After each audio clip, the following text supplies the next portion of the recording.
not thriving, not surviving, but yeah, at least not surviving. Biggest takeaway last month was business and personal. And you were like, separate that. And I was like, because the truth hurts. But then I was like, he's right. So my biggest issue was that I would be so clogged up in my way of thinking. That's personal. Nonetheless, sometimes you really have to dig deep of what it might be, right? And so then you have all this noise around you, and then you understand that sometimes people are wanting to help, but you just have to make sure that when you're breathing, then you can like, okay, let me take that help and then go from there. And I was about to make a dumb mistake yesterday where I was about to jump too big. And you were like, no, stay down because you're not there yet, keep expenses low. And I was like, okay, you're right. And that's why if I did that, it would have been the same cycle. No, well, I'm glad, it resonated, and I'm really happy that you took it to heart, because really just the first step. Yeah. We have a lot of opportunity to like check in, talk to each other. I'm going to try and like understand your business, your situation to the best of my ability. And in the time that I have, like if I can impart some knowledge and,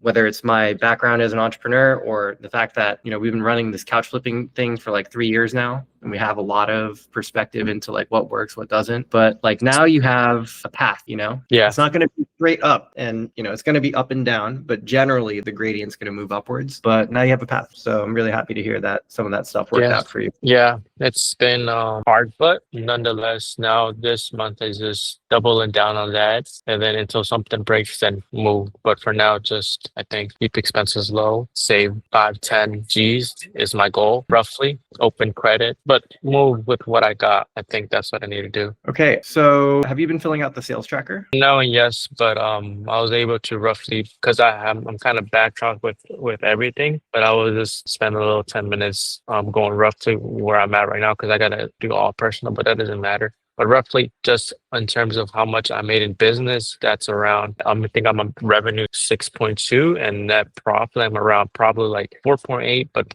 probably close to 4. So that was October. And then what did you do in September? Refresh my memory. 2.6. It's a 54% increase from September. I mean, that's really solid. Now, I'm going to reiterate this, fill out the sales tracker, because it's just going to be easier for you and I to coordinate over numbers, because now I can like jump in. Okay, here's how many products he sold. Here's his gross profit per flip. Here's the month over month difference. Otherwise we're going to have to kind of go through this like verbal, like back and forth, where it's like, if it's there, I can look at it really quickly and we can move on. It's going to take up, we have like 30 minutes, right? Blocked off. And so it takes up a good chunk of time just to get up to speed. So how many flips did you do? 11. Last month. Did 9.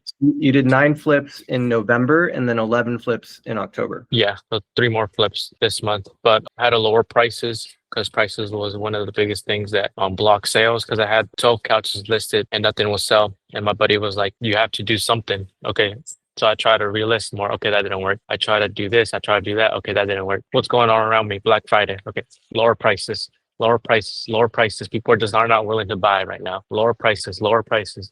Bam, get a sale, bam, get a sale. And be willing to not be so fixated and win in every couch, because that mindset will block me. So then I'll be like, okay, let me backtrack and let me just take whatever I need to take right now so I can move forward. And so I take the 650, I'll take the 500, I'll take the 400, I'll take the 200. I work a little harder. Okay, that's fine. I have my brother take care of the back end stuff for me. Okay, that's fine. So ultimately the goal was just to make more sales. Just keep more money. moving. Yeah. Keep it pumping. Yeah, because I mean, right now you have a limited amount of space. So once you hit the storage capacity, we talked about this, the tendency is to sit still. And if you're holding firm on your price points and the market is telling you for whatever reason, like it's not buying your products at that price point, just sell it, and it gives you another at bat, right? Another opportunity to try buying something else, trying something different with your listing strategy, something different with your pricing, your staging, your photography, etc. So you made 4,000 net in the business last month. I think you said personally you need something like $2,000 to survive. So were you able to save around 2,000, or did that go to pay debts? No. I mean, living expenses did get a little bit higher because I'm over here at Starbucks getting coffee, because I'm over here trying to do work here because I can't concentrate at home. Maybe like the stuff, I got a phone, I need more accounts and it's hard to manage stuff, just little stuff like that. But nonetheless, I think I only took like 500 home after everything, but it's better than taking 0 or taking -5. That's a start. This is really, really important. This is where you start building your foundation. So last month you took $500, you kept it in the business bank account, right? You didn't take that $500 and pay yourself, or like at least theoretically, this is the way to think about it, right? Maybe you don't have your banking set up in that way yet, but you have $500 in excess. Next month, you need $1,000, you need $1,500 in excess. And you're probably there from a sales standpoint, but you had like a surge in expenses. It's the holidays and things tend to happen around this time of the year. You're buying presents, you're, eating out a little bit more, but try to control that to the extent that you can. And if you get your living expenses to 2K, like pure living expenses 2K, then you could have actually saved $2,000. This is how you break out of the cycle. You have to delay gratification. So if you're making a little bit of money and then you turn around and you spend that money immediately, you're going to keep doing, like you're going to run this business for years and years and years and be exactly where you started. The cash is the most critical fuel you have to get to that next level and kind of break the cycle of just getting by. You need, right? Because the cash is what you to, pay $300 for a couch that is a condition and like not feel like you have to turn over inventory so quickly. The cash is what lets you move into a larger space. The cash is what allows you to have peace of mind if you're running ads, right? And so you need to build your savings. The cash is what allows you, if your vehicle breaks down, to go get it fixed and not be out of commission for 2-4 weeks, Yeah, vehicle did broke down this month. Got to get that fixed, but I already had that mistake, so I already know how to move around that. So the stacking cash is really, really important, especially at first. Eventually you're going to make enough that in like 3 to 6 months from now, you can live a little bit more comfortably and not like have to sacrifice as much. Right now, as you're climbing out, and basically you're in a position of debt, right? So you're negative instead of positive. You need to control your expenses. So be really mindful of that. You save 500 this month, make it at least 1,000 next month, 1,500, assuming that nothing in the business changes, right? If what you just did, you can do it, right? Because you just did it and you've probably done it before too. So before, maybe you're like, oh, I don't know, I can do it. If I can do it, like the market, myself, like self-doubt, self-limiting beliefs, whatever, you can do this now because you just did it. That's how you get confidence, right? Is you like set a goal and you succeed. Like confidence doesn't appear out of nowhere. It is the culmination of trying and succeeding at things. So have that confidence going into this next month. Like I can at least replicate the results that I did last month. Why? Because I did it. I know how to do it. The behavioral changes that you made between the past month and this month to get the results that you got in November. So have that confidence going into December that you can make it happen, right? Eliminate the self-doubt, eliminate the self-limiting beliefs. Okay, so that's like the foundation. The next piece is how do we improve? How do we actually get better results? And so the difficulty here is you have to do it. You have to like get better results without additional leverage. And really, once again, your leverage is capital. You don't have capital. You need to keep saving. So how can you get better results with investing more time instead of capital? It's either you put in more time, more volume of time, or you get more time efficiency. So you are able to do more with less time, probably both, right? So there are 2 levers that you can pull on to get outcomes in your business, right? One is the time lever, the other is capital. You don't have access to capital, you need to pull on time. So it's either you work more or the hours that you're putting in, you get more out of those hours. So what are your ideas for how you can get better results in the business this month by putting in more time or being more efficient with your time? Time, I'm always thinking about business, but perhaps not always working. So I need to I think what I was reflecting upon today was structuring. I need to structure my days, plan ahead. My friend was like, plan ahead a couple of days before, so then you don't get lost, And then I talked to them because I don't really care. I'm the lowest. I'm the underdog in the group, so they are trying to see me come up. So nonetheless, they tell me, where you at? Sales today. Okay, no sales. And then he tells me, okay, structuring, and then you move. But then I don't know what that means. But now that I'm a little bit free, then now I can be like, hey, I get overwhelmed too much because I feel like I need to get 20 things done today. Then I don't get X, Y, Z, right? So that's where I'm at today, where that's why I came here, drink a coffee. Now I'm here trying to figure out, okay, what do I need to do today? Okay, I got to go pick my brother at 3.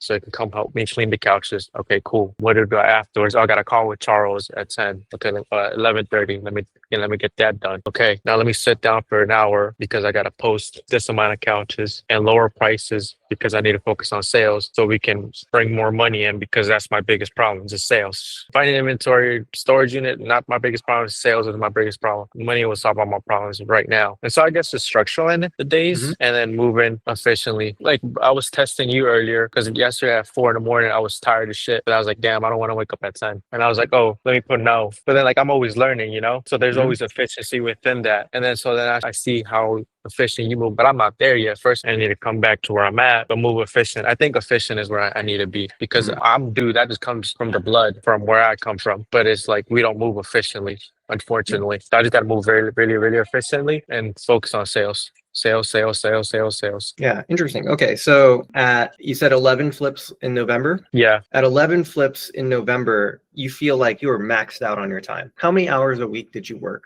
last month on average? I can't tell you that because I don't have it on top of my head, but I did have a dip like in midway of the month. I do remember having a dip. I was kind of slow. In what sense? Like you just didn't work that much? Yeah, it just didn't work that much. Now that I remember, yeah, as much as I needed. Why? Just like motivation? Personal stuff, but yeah, a little bit of motivation. Okay. Do you think, like on average though, do you think you're putting in 40 hours a week? Yeah. Okay. Were you putting in 50 hours a week? No, don't think so. This is important, right? Because what we're highlighting is that 40 hours a week is a normal work week, right? That's like 9 to 5. And so if you're working 40 hours a week, you shouldn't feel overwhelmed. So there's a difference between your physical reality, which is you're working normal full-time hours, you're feeling your emotional state, right? Because at 11 flips a month, that's like not where the amount of work that you have to do should be overwhelming. No, Why? I know what it is. I have a hard time. I'm so like, this is my baby. This is all I know. And so I have a hard time delegating stuff. So now I'm delegating stuff to my brother. Like at 11 flips a month, you actually don't need to delegate. There are people that run flipping businesses solo, easily 20 flips a month, and then up to like 30. Around 30, you're working. 30 flips a month, you're really working. Yeah. There are people that even do 40 flips a month, 50 flips a month with minimal delegation. So at 11 flips a month, you actually don't need to delegate. It's nice if you can, you know, but you don't actually need to if you can be efficient with your time. So there's a difference between your physical reality, the amount of hours that you're putting in, and your emotional perception of your reality, your feeling of what that reality is. Gotcha. Why do you think you're feeling overwhelmed? Like you come in and you just don't have a plan. You don't know, like you have like a million things running through your head. You think it's like a little ADHD maybe? Oh yeah, I got OCD. Yeah, I just remember. You got to get over that, right? Like it's at the end of the day, it doesn't matter how you feel. Bro, you're a salesman. Bro, dig so deep. Building businesses my entire career is like my 10th year and it's my 5th business. I started with nothing. You know what I mean? Like I've been there. Like I know what it's like to really You've suck been in shit. the trenches. You've been in the trenches. Yeah, people look at me today, oh, like who's this guy, like tech guy, blah blah. I see you though, but I was like, I respect that, because I see little things. That's how I've been able to learn those little things. So I'm I know from experience, like the self-doubt, the overwhelm, knowing what you are supposed to do and not being able to do it, that's real insecurity. But the thing that matters in your business today is not how you feel. Like long term, yes. Like, of course, you want to be happy with what you're doing, right? But is the business succeeding or failing today? You need to look at the numbers. And so, if you are like spending 5 hours cleaning a couch, you really need to back into that math and just think like, okay, what is the difference between doing like cleaning this couch for an hour and cleaning this couch for 5 hours? At 5 hours, you have every little detail and you feel really good about the couch and like how you've cleaned it. But if it doesn't result in at least a 4x increase in the marketability of the couch, you're wasting your time. It's better to spend the 1 hour and do the quick fix and get it listed and keep it pushing and move on to your next task than it is to like be OCD and fixate on doing something that doesn't yield you a result, but gives you some sort of emotional fulfillment. Because it's just at the end of the day, it's bullshit, right? Because it's not really the kind of fulfillment that you're looking for. The real fulfillment you're going to get is by hitting milestones or goals in your business. It's not going to come from making sure that every detail in the couch is perfect. And, when you said OCD, that's the first thing that came to mind is like, this guy's spending too much time cleaning couches. I could be wrong, but you tell me. No, facts. We are. My buddy's been telling me over time. Yeah, but I've been learning to break that belief. this month. I think that's my biggest thing this month. Things get messy, so I gotta be a hustler. I gotta think about, okay, what really matters to me. And then my friend be like, sales. And that's why I asked for help. I was scared for asking for help. Now I'm not. Now I need to go where. So I'm going to give you two ideas that can help Mhm. you with your efficiency. The first is the Pareto principle or power laws of efficiency. Have you heard of this before? Perhaps, but probably not. So the idea is that in a company, for example, there's like 20% of the workers that are generating 80% of the results. Within your business, there's 20% of your effort, which is yielding you 80% of the result. When you're learning a language, for example, and you're trying to get to conversational mastery, there's like this 20% effort that goes into learning that language that gets you to 80% of conversational mastery. So like that's where those are the activities in the business where you spend your time and you have extremely high leverage. Stay in that pocket. Use this as your kind of guiding principle. It's maybe not exactly 80-20, right? But it's called the 80-20 rule. There's like some very high leverage, high yield activities that you should stay focused on. And then there's like this 80% of work that you're going to need to do to get to that additional 20% of yield. So like the first hour of cleaning a couch, like you vacuum it or you like take the covers off, you throw it in the wash. That's probably very high yield. But When you have to extract it up and down, that takes too much time. I'm not saying don't extract your couches, but like you need to adjust, you need to calibrate the work that you're putting into a flip to the result that you think you can get. So if it's like, man, this is a beautiful brand name couch and the only thing wrong with it is that it's really dirty. And I know if I spend like 4 hours cleaning it, I can flip this for $1,000. Okay, spend the 4 hours cleaning it, right? How But if does it's one price? I have a pricing problem too. I don't know how to price things because then my belief was, okay, let me just try to do the best I can with every work, right? But now I have to figure out the pricing. We'll talk about that next. So the first idea is how 80-20 rule. What is the 20% of effort that is going to yield me 80% of the results? And if you're feeling overwhelmed, it's because you're not prioritizing the different tasks in your business in the right way. You're giving everything equal priority, and that's to serve your psychological needs as opposed to actually achieving outcomes in the business. 80-20 rule. Think about that, marinate on it, internalize, The other thing is like in terms of efficiency, let's say you were to work in a restaurant, right? There's a concept called mise en place. I'm not sure if I'm pronouncing that correctly, but it's like mise en place, whatever. And so there's a reason why if you go to like a highly functioning commercial kitchen, that when you order food, it's out in front of you in like 10 minutes, right? If you order food and the restaurant serves your food an hour later, something went wrong, right? And the way they do that, a big part of how they achieve that outcome is mise en place. And so what they do is they do all their prep work in advance. And so put this pasta dish together, they need all the garlic chopped. They need however many tablespoons of chopped garlic, cubed onions, the tomatoes to be blanched, and et cetera, right? And so they're not doing that on the spot when the order gets placed. They're not chopping everything. They're not blanching and all of that when the order gets placed. They're doing the prep work in advance. So they're getting their like workstation ready, all of their ingredients chopped, prepared. And then when it comes time to like fulfill the order, they're just taking the things that have already been prepped and they're combining it together. And so they're getting all the prep work done in advance. I'll give you an example. I remember working with one of our flippers out in New York City, and I was like in the storage unit with him, and we had rented an extractor from Home Depot. And so we paid like $150 just to rent this extractor for a day. And I had never cleaned a couch. He had never extracted a couch before. And we get there and man, like he forgot his vacuum. And then so he like went back home an hour back and forth to go get the vacuum. And then there's like something else that was missing, so like it took us like 3 hours before he could even start extracting the couch. And I was like, dude, you got to get more organized, like your workspace, like everything that that you need to do should be consolidated in one area, so that when you're ready to do the work, you can just go. So it's that preparation to get everything in place so that you can be efficient downstream. So this concept of mise en place, think about how you can apply that to your business as well.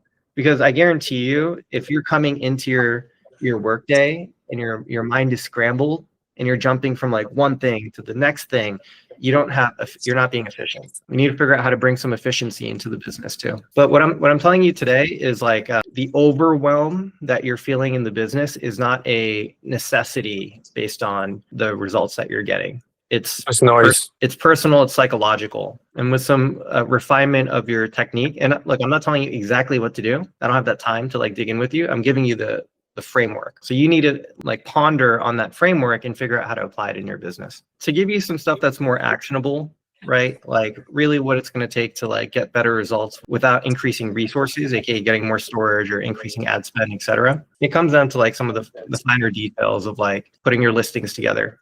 Like, so your staging, lighting, photography, listing title, the description, the pricing, right? I don't have time to go through all of the details with you right now, but I honestly, I think like the main unlock for you based on like where you're at today is just, it's going to be these psychological things. And if you can mind right, the other things will fall into place. The other thing is a lot of these resources we've already published. So what I'm going to do is I'm going to send you some stuff that like conversations I've already recorded. Like for example, we have an entire, like I wrote like a 10-page blog on how to price couches, you know? So if you're having problems pricing, take a look at that. Maybe, you know, it doesn't fit your circumstance exactly, but at least once again, gives you an idea of like how other people are pricing couches and like how that could work for you.